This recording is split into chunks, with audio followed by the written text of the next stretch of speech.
Ìjà àgbà láàrin ọmọ ẹgbẹ́ òkùnkùn méjì mú ẹ̀mí ẹnìkan lọ. Ó kéré tán ẹ̀mí ẹnìkan táwọn aráàlú gbàgbọ́ pé ó jẹ́ ọ̀kan lára àwọn ọmọ ẹgbẹ́ òkùnkùn ti bá ìṣẹ̀lẹ̀ ìjà àgbà méjì kan tó wáyé láàrin àwọn ẹgbẹ́ méjì D12 pẹ̀lú Blackis lágbègbè Diobu nílùú Port Harcourt nípínlẹ̀ Rivers. Ẹnìkan tí ìṣẹ̀lẹ̀ náà ṣojú rẹ̀ tó gbà láti bá àwọn akọ̀ròyìn sọ̀rọ̀ ṣùgbọ́n tí kò dárúkọ ara rẹ̀ sọ pé kò sẹ́nìkan tó mọ inú ẹgbẹ́ òkùnkùn tí ẹni náà ń ṣe tàbí ohun tó ṣe fún wọn tí wọ́n fi yìnbọn pa.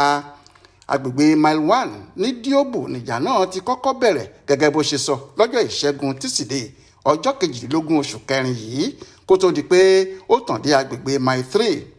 Ó ní nǹkan bíi aago 7:05 àṣálẹ́ ọjọ́rú wẹ́sídẹ̀ẹ́ ọjọ́ 19 oṣù yìí ni àwọn ọmọ ẹgbẹ́ òkùnkùn náà sáré bọ́ sílẹ̀ nínú mọ́tò kan báyìí tí wọ́n wà nínú ẹ̀ tí wọ́n sì yìnbọn pa ọkùnrin kan tí àwọn èèyàn ń pè ní Asari lẹ́gbẹ̀ẹ́ títì tó wà lágbègbè Kwere ní Mile 3 nípínlẹ̀ ọ̀hún.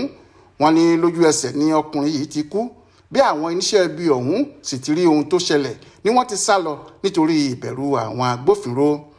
Gbàrà tí àwọn ọmọ ẹgbẹ́ òkùnkùn náà bẹ̀rẹ̀ sí ìbọn lu ara wọn ní gbogbo agbègbè náà dàrú táwọn èèyàn sì ń sá àsálà fún ẹ̀mí wọn. Níṣe ni àwọn ọlọ́jà ń sáré palẹ̀ ṣọ́ọ̀bù wọn mọ́ lọ́jọ́ náà.